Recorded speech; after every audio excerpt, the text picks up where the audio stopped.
নমস্কার, আপনারা দেখছেন নিউজ মুখ্য বার্তা। সকলের সাথে সকলকে নিয়ে নিউজ মুখ্য বার্তা দেখতে চ্যানেলটি সাবস্ক্রাইব করুন।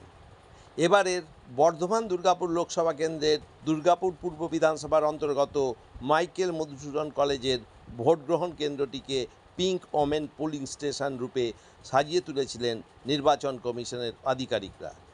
আজ এই পোলিং স্টেশনে গিয়ে দেখা গেল এই পোলিং স্টেশনে 5টি বুথে মোট 20 জন মহিলা ভোটকর্মী রয়েছেন। কেন্দ্রীয় বাহিনীর 4 জন মহিলা কর্মী মোতায়েন ছিল এই পিঙ্ক ওমেন পোলিং স্টেশনে। সেই সঙ্গে রাজ্য পুলিশের 5 জন মহিলা কর্মীও মোতায়েন ছিল এখানে, এবং সমস্ত ভোটকর্মীরা প্রায় মহিলাই ছিলেন। এই ভোটগ্রহণ কেন্দ্রে সকাল থেকে খুব শান্তিপূর্ণভাবেই ভোট গ্রহণ চলছিল। আমরা সেই ছবি তুলে ধরলাম। Bureau report, news মুখ্যবার্তা।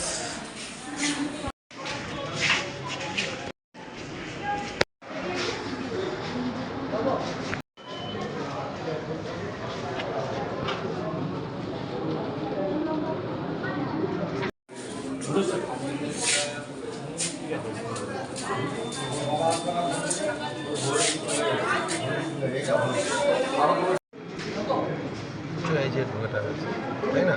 এখানটাতে তো প্রচুর এজেন্ট আছে।